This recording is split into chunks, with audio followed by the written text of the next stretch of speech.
अस्सलाम वालेकुम सर। वालेकुम अस्सलाम। सर क्या हाल है? अल्हम्दुलिल्लाह।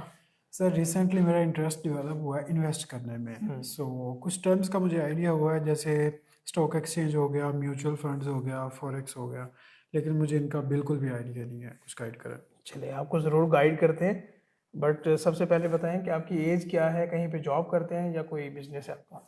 सर एज मेरी 24 है हम्म। और आईटी कंपनी में जॉब करता हूँ और अराउंड मेरी 120 के सैलरी है।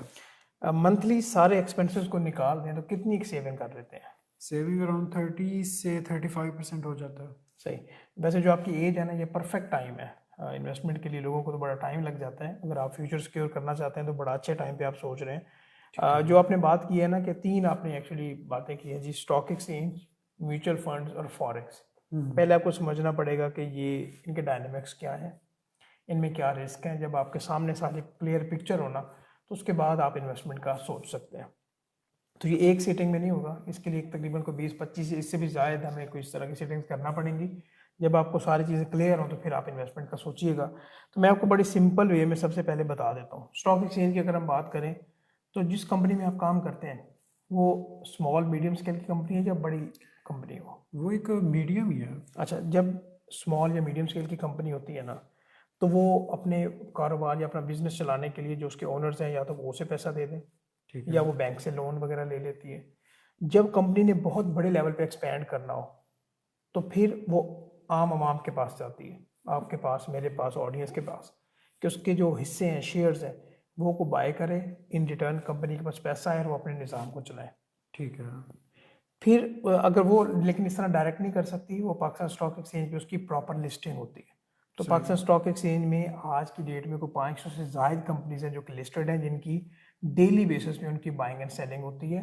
तकरीबन मंडे से लेके, ऑब्वियसली मंडे से लेके फ्राइडे तक इनकी बाइंग एंड सेलिंग होती है। सही। ये क्लियर समझ आ गई? ये तो समझ आ गया। दूसरी बात, अभी हम बात करते हैं जी म्यूचुअल फंड्स की। म्यूचुअल फंड्स और स्टॉक एक्सचेंज तकरीबन मिलते जुलते हैं। आप हैं, मैं हूँ, 100 बंदे, 1000 मिल के मिसाल के तौर पर सारी इन्वेस्टमेंट एक बंदे को या एक ऑर्गेनाइजेशन को देते हैं। हम्म। वो इन सब लोगों के बिहाफ पे आगे इन्वेस्टमेंट प्लान करते हैं, ठीक है। Stock exchange, gold, silver, etcetera. और फिर वो आपको जो प्रॉफिट होता है वो देते हैं। सही। लेकिन साफ जाहिर है कि वो उनकी एक खास परसेंटेज होती है, एंट्री एग्जिट की फ़ी होती है, उसमें आपकी हैसल नहीं होती। वो सारा फंड मैनेजर, जो ऑर्गेनाइजेशन है, वो कंपनी है या जो बंदा है, वो मैनेज कर रहा होता है। ये क्लियर है? ज़्यादा जी कोई क्वेश्चन है? सर, आपके कहने का मतलब है कि जो म्यूचुअल फंड है उसमें हमारी हैसल कोई भी नहीं है, ऐसे। और स्टॉक एक्सचेंज में सारा का सारा हमने खुद ही करना है। हाँ बिल्कुल, आप सही समझे। ठीक अभी है। फॉरेक्स की बात करें, फॉरेक्स जो है ना, दुनिया की सबसे बड़ी मार्केट है। इसके डेली का हम्म। ट्रेड वॉल्यूम जो है वो $8 ट्रिलियन है। बिलियन नहीं, $8 ट्रिलियन। लेकिन इस मार्केट में थोड़ा सा रिस्क भी है। थोड़ा सा नहीं, बहुत बड़ा रिस्क है कि आप आज की डेट में ही, मिसाल के तौर पे, एक दिन में आपका कैपिटल सारा उड़ जाए। ठीक है। फ़ायदा भी बहुत ज़्यादा है, नुकसान भी ज़्यादा है। एक तो आपको पूरा स्क्रीन टाइम देना पड़ेगा, आप बैठोगे, चार्टिंग देखोगे, फिर टेक्निकल्स क्या हैं, उसके अकॉर्डिंगली फिर आप मैनेज करोगे। अभी मेरा आपसे अगला क्वेश्चन ये है कि अगर आपको ये समझ आ गया कि ये रिस्की मार्केट है, तो ये बताएं कि आपका प्लान क्या है, कि आप डेली बेसिस पे बाइंग एंड सेलिंग करके प्रॉफिट कमाना चाहते हैं या लॉन्ग टर्म में आप इन्वेस्ट करना चाहते हैं? सर देखिए, मेरी तो फुल टाइम जॉब है, हम्म। सो मैं डेली टाइम तो नहीं दे सकता, तो मैं लॉन्ग टर्म पे ही जाना चाहता हूँ। ठीक है। सो अभी मुझे ये बता दें कि जिस तरह की मेरी जॉब है हम्म। आईटी की, सो हम्म। इसमें मेरा क्या बेनिफिट है कि मैं हम्म। इसको कैसे लेके चलूँ? अच्छा देखें, जॉब होल्डर के लिए ना, जिस बंदे की फुल टाइम जॉब हो, मैं फॉरेक्स रिकमेंड नहीं करता। वैसे आप सही। म्यूचुअल फंड्स के भी बारे में देख सकते हैं, स्टॉक एक्सचेंज के बारे में। तो आप किसके बारे में समझना चाहेंगे पहले? सर स्टॉक एक्सचेंज ठीक है। ठीक है। तो सबसे पहले मैं आपको ये बता देता हूँ कि इस स्टॉक एक्सचेंज में ना आपको फ़ायदा किस तरह से होगा। ठीक ठीक है। है। स्टॉक एक्सचेंज में कंपनी है, कोई भी कंपनी, बैंक को ले लें, ABC कंपनी है कोई, आपने उसका शेयर परचेज किया 100 रुपये पे। ठीक वो है। कुछ आपने वेट किया, 2 महीने, 3 महीने, 6 महीने, 100 से वो हो गया 150 का। सही। अभी जितने आपके पास शेयर है, वो 50 रुपये का जो गैप है, वो आपका प्रॉफिट है, जिसको हम कैपिटल गेन कहते हैं। क्लियर ठीक है? है। ये ये तो एक क्लियर है। फ़ायदा हो गया। और भी होते हैं हाँ फायदे? हाँ, दूसरे नंबर पे ये है कि कंपनी क्वार्टरली अपने रिजल्ट्स अनाउंस करती है। क्वार्टरली का मतलब कि साल में 4 बार, 3 माह, 6 माह, 9 माह और 12 माह, वो देखती है कि हमारी क्या प्रॉफिटेबिलिटी रही है। वो सही। डिपेंड करता है कि कंपनी साल में 1 बार, 2 बार, 3 बार या 4 बार भी ऐसी कंपनीज हैं जो कि अपने प्रॉफिट्स में से आपको हिस्सा देती है सही। जी। और इसको हम डिविडेंड कहते हैं। मिसाल के तौर पे कंपनी का रिजल्ट आया, उसके हम्म। प्रॉफिट अच्छे आ गए, उन्होंने प्लान किया कि आपने जनाब, जो भी हमारे शेयर होल्डर है ना, हम उनको 5 रुपये पर शेयर डिविडेंड देते हैं। सही। आपके पास 1000 शेयर है, ₹5 के हिसाब से आपको डिविडेंड आया, डिविडेंड, कैपिटल गेन, डिविडेंड, ये 2 इनकम्स है। अच्छा सर ठीक है, अभी जिस तरह की मेरी जॉब है, जैसे आपने बताया कि इसमें इतनी बड़ी मार्केट है, सो इसमें इन्वेस्टमेंट मुझे कितनी चाहिए होगी? आपके कहने का मतलब मुझे तो ये लगता है कि इसमें बहुत ज़्यादा इन्वेस्टमेंट चाहिए अच्छा, होगी। ये ना बड़े लोगों का क्वेश्चन भी होता है कि इन्वेस्टमेंट के लिए हमें ना बहुत बड़ी अमाउंट चाहिए होगी, लेकिन मैं आपको एक क्लियर बात करूं, पाकिस्तान स्टॉक एक्सचेंज में आप किसी भी ब्रोकर्स, पाकिस्तान स्टॉक एक्सचेंज की लिस्ट है, वैसे हम भी आपको बताएंगे आगे चल के, किसी भी ब्रोकर्स का जब आप अकाउंट ओपन करेंगे ना 20-25 हज़ार में आपका अकाउंट ओपन हो जाएगा, और ये फ़ी नहीं है, उसमें 1-2-3 हज़ार समथिंग उनकी अमाउंट फ़ी होती है। ठीक है, बाकी आपका जिस तरह बैंक अकाउंट है ना वैसे ही आपका अकाउंट है, सही। अकाउंट ओपन हो गया। उसके बाद चाहे आप 1,000 की इन्वेस्टमेंट करो, 5,000 की करो, 1 लाख की करो, वो आपके अपने प्लान के अकॉर्डिंग है। प्लान भी हम डिस्कस करेंगे, प्रॉपर एक स्ट्रेटजी जो भी होगी मैं आपको बताऊंगा। सर वो तो ठीक है, लेकिन अब देखें कुछ लोग ये भी कहते हैं कि हमें ना कि स्टॉक्स वगैरह में नहीं जाना चाहिए, पता नहीं होता किस तरह काम करता है, ये है वो है। सो कहते हैं कि प्लॉट ले लो, फिर घर बना के उसको रेंट पे डाल दो। सो आप क्या कहते हैं इसके बारे में? यार मुझे बताओ कि आप 24 साल आपकी एज है, आपने घर बना लिया अपना? अभी तो नहीं बनाया। तो प्लान होगा बनाने का ना, जी घर की तरफ जाना ना जाना, ये अपने माइंड की बात है कि पीस ऑफ माइंड आपको चाहिए। कुछ लोग होते हैं, अभी मैं कहता हूँ यार मेरे पास घर हो, मैं घर बनाऊंगा, उसके बाद जो थोड़ी बहुत होगी इन्वेस्टमेंट प्लान करता रहता हूँ। तो ये बंदा वेरी करता है। अभी मैं आपको प्रोज एंड कॉन्स बता देता हूँ। ठीक है, मिसाल के तौर पे आपने प्लॉट लिया, वो आपका आया 1 करोड़ का, सही। आपको 2 महीने बाद पैसों की जरूरत पड़ गई इमरजेंसी में, वो प्लॉट आपका ऑन द स्पॉट बिकने के चांसेस बहुत कम है। ये तो है सर। 2 महीने, 6 महीने, साल, ये मैंने खुद एक्सपीरियंस किया, तो इसमें लेट हो सकती है। ठीक है। ऑन दी अदर हैंड अगर आप स्टॉक्स खरीदते हैं, ब्लू चिप्स कंपनीज, अच्छी कंपनीज के स्टॉक खरीदते हैं, एनालिसिस करके, Monday to Friday market open है, बेच ले, फॉरेन कैश, लिक्विड मार्केट है। लेकिन ये है, रिस्क तो है ना, एक शेयर की प्राइस जिसकी 100 रुपये है उसकी कम भी हो सकती है, ऐसे ही तो एनालिसिस तो चाहिए। और मैं यहाँ पे एक बात ज़रूर करता होता हूँ कि कभी भी आप अपनी 100% इन्वेस्टमेंट जो है, 100% सेविंग जो है, वो एक जगह पे इन्वेस्ट ना करें, ना सिर्फ प्लॉट्स में करें, ना सिर्फ शेयर्स में करें, ना सिर्फ म्यूचुअल फंड्स में करें। उसके प्रोपोर्शनेट होता है, एक तरीकाकार होता है कि आप, वो कहावत है ना कि ये सारे अंडे जो है ना वो एक ही बास्केट में रखें, टूटने का खदशा होता है। ठीक है। तो इस तरह से सर अभी तक मेरे बेसिक क्वेश्चन तो क्लियर हो गए हैं, तो मुझे इसका कोई प्रैक्टिकल दे सकते हैं आप? जी जी बिल्कुल, मैं अभी स्क्रीन पे ही आने वाला था, अभी मैं आपको बताता हूँ। अच्छा, आप गूगल पे जब आएंगे ना तो पाकिस्तान स्टॉक एक्सचेंज आप सर्च करें, ठीक है, उसका डेटा पोर्टल, ये इस तरह का आपके पास पोर्टल नजर आएगा। अभी मैं एक्चुअली जो लर्निंग तरीकाकार है उसकी तरफ हम बढ़ रहे सर हैं। मुझे तो कुछ समझ ही नहीं आ रही है। कोई मसला नहीं है, कोई रिलैक्स करें, कोई मसले की बात नहीं है। जिस तरह मैंने आपको बताया कि पाकिस्तान स्टॉक एक्सचेंज में 500 से शायद कंपनीज है, यहाँ पे ना कैटेगरीज बना दी हुई है। कैटेगरीज देखने के लिए ये आप टैब देख रहे हैं, reports, companies, announcement, market.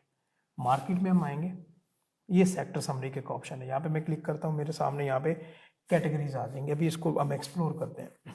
Sector, हाँ, ये देखिएगा, मिसाल के तौर पे ऑटोमोबाइल असेंबलर है, अभी जो भी गाड़ियाँ बनाने वाली कंपनीज हैं वो इस सेक्टर में होंगी। डिफरेंट सेक्टर्स होते हैं। हाँ, ये 1 से लेके 801 से लेके यहाँ पे आप देखें, ये बनते हैं जी 38। यहाँ पे ये हमारे पास सेक्टर्स की लिस्ट आ गई। मिसाल के तौर पे मैं आपको फील्ड के रिलेटेड रखने के लिए यहाँ पे मैं ना कमर्शियल बैंक निकालता हूँ, किसी न किसी बैंक में तो आपका अकाउंट होगा ना। Yes sir. मैं कमर्शियल बैंक निकालता हूँ, जितने भी पाकिस्तान में बैंक लिस्टेड हैं स्टॉक एक्सचेंज में, उनकी लिस्ट हमारे पास ये आ रही है, अलाइड बैंक से लेके आगे यूनाइटेड बैंक तक, यूपीएल तक। सही। क्लियर होगी बात? अच्छा, सेक्टर्स की समझ आ गई, और आगे कंपनीज को हम एक्सप्लोर करेंगे। सेक्टर्स के क्लियर है ना कि एक सेक्टर में आगे कैटेगरीज वाइज कंपनीज है। फर्टिलाइजर है तो फर्टिलाइजर की कंपनीज हैं, कमर्शियल बैंक्स हैं तो वहाँ पे बैंक्स के हैं। ठीक है। डेटा पोर्टल में ये आप सर्च का टैब देख रहे हैं, यस सर। यहाँ पे ना आप कंपनीज को सर्च कर सकते हैं। ठीक है, जिस तरह मिसाल के तौर पे मैं चाहता हूँ कि हबीब बैंक, एचबीएल को सर्च करूँ, या तो आप यहाँ पे पूरा हबीब लिख देंगे तो फिर भी एचबीएल ये नीचे आ जाएगा, या इसकी शॉर्ट की होती है। जिस तरह अभी आप देख सकते हैं कि एचबीएल के साथ यहाँ पे अगर मैं एचबीएल लिखूँ तो इसका सिंबल होता है एचबीएल, ये उस कंपनी का सिंबल है। तो मैं जैसे यहाँ पे सर्च करूँगा तो मेरी इस कंपनी की डिटेल आ जाएगी। ठीक है। ये आपके समझने के लिए ज़रा इस तरह से है कि अभी हम इसको एक्सप्लोर करते हैं कि ये क्या चीज़ है। अच्छा, इस तरह से है कि ये कंपनी का नाम आ गया, ठीक है। Commercial bank. ये 309 रुपये क्या है? 309 रुपये का मतलब ये कि अभी इसके एक शेयर की कीमत 309 रुपये है। सही। क्लियर है। ये हमारे पास चार्ट नज़र आ रहा है 1 डे से लेके 5 साल का, लेकिन चार्ट हम जो है ना उसके लिए मैं आपको दूसरी टैब में लेके जाना चाहूँगा, वो बाद में हम डिस्कस करेंगे। ये राइट साइड पे हमारे पास कुछ डिटेल आ रही है कि ये वाला जो शेयर है ये ओपन हुआ था 307 रुपये का। सर ओपन कब मैं बताता हूँ, मिसाल के तौर पे ओपन का ये है कि ये देखें, ये आप देख रहे हैं, ये चार्ट आप देख रहे हैं, या चार्ट के अलावा मैं आपको यहीं से बता देता हूँ कि आज का दिन है 1 डे, ये वाला जो स्टॉक है ना ये यहाँ से ओपन हुआ, ये यहाँ से 307 ये 7 रुपये से ठीक है। इसकी प्राइसिंग स्टार्ट हुई, जिस बंदे ने पहले बोली लगाई ना वो 307 रुपये की लगाई। फिर इसने अपना जो हाई है वो टच किया 317 रुपये का, ये हमें चार्ट से भी नज़र आ रहा है यहाँ पे, और यहाँ पे भी नज़र आ रहा है। हाई का मतलब कि इसकी मैक्सिमम आज के दिन में जो प्राइस गई, और आज के दिन में लो का मतलब कि सबसे कम प्राइस पे ये जब शेयर किया, और वॉल्यूम का मतलब कि आज इस कंपनी के 31,76,465 शेयर की बाइंग सेलिंग हुई है। वॉल्यूम का मतलब ये अच्छा खासा वॉल्यूम है, ठीक है। सर्किट ब्रेकर की हम बाद में बात करेंगे। डे रेंज वही है कि ये 306 से लेके 317 की रेंज में रहा। 52 वीक की रेंज की हम बात करें कि 52 हफ्तों में ये शेयर जो है वो 127 रुपये पे भी आया था। 127। हाँ जी, और 324.50 पे भी ये गया। अगर मैं 127 का लेता तो अभी मेरा 324 तक का होता, लेकिन ये इस तरह होता नहीं है ना कि आप बिल्कुल नीचे से परचेज करें। समझ आई बात? वो जब हम आगे बढ़ेंगे तो पता चलेगा। यहाँ पे हमें पता चल रहा है कि एक साल में इस शेयर ने कितना गेन आया, एक साल में 74.15% का इसमें इजाफा हुआ, और ईयर टू डेट का मतलब है कि 1 जनवरी से लेके आज की डेट तक इसमें कितना इजाफा है इस साल में। हाँ ठीक है। सही। अच्छा, उसके बाद कंपनी प्रोफाइल आती है। ये एक ब्रीफ डिस्क्रिप्शन है कि भाई ये बैंक है तो ये कब बना था या जो भी है। ये उसका एड्रेस आ रहा है, ये उसकी वेबसाइट आ रही है। ये ऑडिटर हैं, ये KPMG कंपनी चार्टर्ड अकाउंटेंट्स है, ये इनके ऑडिटर हैं। ऑडिट रिपोर्ट को भी हमने बड़े अच्छे तरीके से देखना है, उसी की बेसिस पे हम डिसीजन कर रहे होते हैं कि जो उसमें नंबर्स आ रहे होते हैं ना उसकी बेसिस पे। यहाँ पे आगे आ रहा है जी हमारे पास इसका जो फिजिकल ईयर एंड है वो है दिसंबर। इस बात को समझिएगा, काफ़ी ऐसी कंपनीज हैं जिनका जो ईयर है ना, एक तो हमारा साल है रूटीन का 1 जनवरी से स्टार्ट हुआ 31 दिसंबर को एंड हो गया। ठीक है। कंपनीज ऐसी हैं जिनका 1 जनवरी से स्टार्ट हो गया 31 जनवरी तक फाइनेंशियल ईयर जाता है, उसको हम फाइनेंशियल ईयर कहते हैं, फिजिकल ईयर। ठीक है। या ऐसी भी कंपनीज है जिनका 1 जून से लेके 1 जुलाई से लेके 30 जून तक होता है, डिपेंड कर रहा होता है। ठीक है, ये तक कंपनी प्रोफाइल समझ आ गई है। Yes sir. कंपनी प्रोफाइल के बाद हम नीचे आते हैं, और नीचे हमारे पास इक्विटी प्रोफाइल आती है जिसमें हमारे पास कंपनी की टोटल वैल्यू कितनी है, इसके शेयर का क्या हिसाब किताब है वो आ रहा होता है। मैं बताना चाहूँगा आपको कि इस कंपनी की जो टोटल वैल्यू है ना वो 453 अरब रुपए है। अरब? बिलियन जी, अरब रुपए। एक बहुत बड़ी कंपनी, यहाँ पे 3 जीरो आप आगे लगाएंगे तो आपको ये फिगर आपके सामने होगी। इसके आगे जो शेयर्स है ना ये है जी 1.46 बिलियन इसके टोटल शेयर हैं। इस HBL बैंक के टोटल शेयर इतने हैं, इसमें से 40% उन्होंने आम फ्री फ्लोट कर दी, मार्केट में छोड़ दिए। चाहे आप लें, मैं लूँ, इंश्योरेंस कंपनीज हैं, म्यूचुअल फंड्स हैं, पाकिस्तान से बाहर के लोग हैं वो लें, बाइंग सेलिंग करें, और जो बाकी 60% है वो बैंक के पास है। ये कंपनी खुद डिसाइड करती है कि उन्होंने कितने हाँ जी, हाँ जी, हाँ जी, ठीक है, ये कंपनी खुद डिसाइड कर रही होती है। आगे हम नीचे अनाउंसमेंट वाले सेक्शन में आ जाते हैं। अनाउंसमेंट में एक्चुअली कंपनी की जो रिपोर्ट्स होती है, जिस तरह क्वार्टरली पहले 3 माह गुजरे हैं तो भाई उनका क्या रेट है, अगले 6 माह में क्या है, उससे अगले 9 माह में क्या है, पूरे साल की क्या है, इसको हम नेक्स्ट सेशन में कवर करेंगे, अभी नहीं। इसमें हमारे पास फाइनेंशियल रिजल्ट्स आ रहे होते हैं, PDF पे क्लिक करेंगे हमारे पास आगे रिजल्ट्स आ जाएंगे। नीचे हमारे पास ये फाइनेंशियल की टैब है। फाइनेंशियल की टैब में क्या है कि ये जो ऊपर है ना हमारे पास 2021 से लेके 2024 तक का हमारे पास डेटा आ रहा है, और यहाँ पे अगर मैं इसको क्या कहते हैं कि हाईलाइट करूँ तो यहाँ पे आप देखें 2021 से लेके 2024 तक 245 बिलियन रुपए का इसका 2021 में इसका रेवेन्यू था, और अभी ये बढ़ के 768 बिलियन हो गया। मतलब आप देखें ये 3 गुना से ज़्यादा रेवेन्यू बनता है सिर्फ पिछले 4 साल में। सही समझ आई बात? उसके बाद इसकी ये टोटल इनकम आ रही है, प्रॉफिट आफ्टर टैक्स आ रहा है, और ये अर्निंग पर शेयर क्या है इसको मैं वैसे आपको इसी क्लास में थोड़ा सा बता देता हूँ। अर्निंग पर शेयर से मुराद ये है कि ये जो इस कंपनी ने एक शेयर के बदले में कितना पैसा कमाया है, और ये कैसे आता है वो भी मैं आपको बताता हूँ। जो इसका प्रॉफिटेबिलिटी होती है ना, अगर हम उसको प्रॉफिटेबिलिटी को, जो इसका प्रॉफिट आया है, अगर हम उसको डिवाइड कर दें इसके टोटल शेयर्स पे तो हमारे पास अर्निंग पर शेयर आ जाएगी। कोई ऐसे मसले की बात नहीं है, ठीक है। मतलब एक शेयर के बदले में कंपनी की कितनी अर्निंग है, उसमें भी हमने देखना होता है कि क्या इजाफा है। ये 2021 में 23 थी और अभी बढ़ के 38.7 हो गई है। सही। उसके बाद रेशोज हैं, अभी रेशोज को हमने टच नहीं करना, पे आउट्स पे आ जाते हैं। अच्छा, पे आउट्स में क्या है कि कंपनी बताती है कि कंपनी ने अपने शेयर होल्डर्स को किस तरह से बेनिफिट दिया है। अभी ये आपको नज़र आ रहा है कि ये अक्टूबर, जुलाई, अप्रैल, फरवरी, ये देखें फर्स्ट क्वार्टर, ये 1Q नज़र आ रहा है, yes 1Q, HYR, yes third quarter. इसका मतलब कि first quarter, half year, third quarter और ईयर एंड ईयर। सही। तो ये कंपनी हर क्वार्टर में अपने शेयर होल्डर्स को डिविडेंड देती है। जो आपने पहले बताया था। हाँ, डिविडेंड के चक्कर में अभी यहाँ पे दिया उसने तीसरे क्वार्टर में दिया 50% का, मतलब 50% से मुराद ले लें 5 रुपये। ठीक है, 5 रुपये पर शेयर डिविडेंड दिया। इस कंपनी के अगर आपके पास 1000 शेयर होते, 5 रुपये के हिसाब से आपको डिविडेंड मिल गया। अभी ये बात भी आप नोट करें कि डिविडेंड आपको 5 का 5 पूरा नहीं मिल जाना, इसमें जो आपके टैक्स की अमाउंट है वो होनी है डिडक्ट। वो टैक्स कितना है? टैक्स अगर आपने पाकिस्तान स्टॉक एक्सचेंज में आना तो आपको फाइलर होना ज़रूरी है। फाइलर होंगे तो आपको 15% टैक्स लगेगा। अगर आप नॉन फाइलर हुए तो साल से वो टैक्स डबल होगा, डबल से भी ज़्यादा हो सकता है फ्यूचर में। तो यहाँ तक ये एक चीज़ क्लियर हुई है कि यहाँ पे हमारे पास पे आउट्स आ रहे होते हैं। और ये अगर फाइनेंशियल रिपोर्ट्स को देखना चाहें तो आगे हम बढ़ते हैं। अभी हम यहाँ पे आगे आते हैं जी चार्ट में, और चार्ट के लिए भी कोई पेड टूल नहीं है, फ्री है। scstrade.com वेबसाइट है, गूगल पे आएंगे, उसकी चार्टिंग पे आएंगे तो रियल चार्ट पे ना आ जाते हैं यहाँ पे। ये मैंने अभी जो चार्ट ओपन किया हुआ है ये है जी KSE 100 इंडेक्स का। अभी मैंने आपको वो नहीं बताया, वो भी मैं आपको बताता हूँ। यहाँ पे मैं इस कंपनी का सर्च कर लेता हूँ HBL का। उसके लिए भी क्या है, जो उसका सिंबल है HBL, मैंने वो मेंशन किया। सही। और यहाँ पे हबीब बैंक को सर्च कर लिया। ठीक है, अभी ये चार्ट आप देख रहे हैं, अभी इसकी प्राइस है जी 309 पे, और यहाँ पे देखें तकरीबन कोई 8 मई 2025, इतना टाइम नहीं गुजरा। अगर किसी ने 126 पे लिया होता तो ये 309 पे, इसको कहते हैं कैपिटल गेन की। मतलब कि यहाँ पे अगर यहाँ पे छोड़ें, मिसाल के तौर पे यहाँ पे अगर कोई ले लेता 185 पे, 185 से आगे देखें 309 तक का कितना डिफरेंस है जनाब?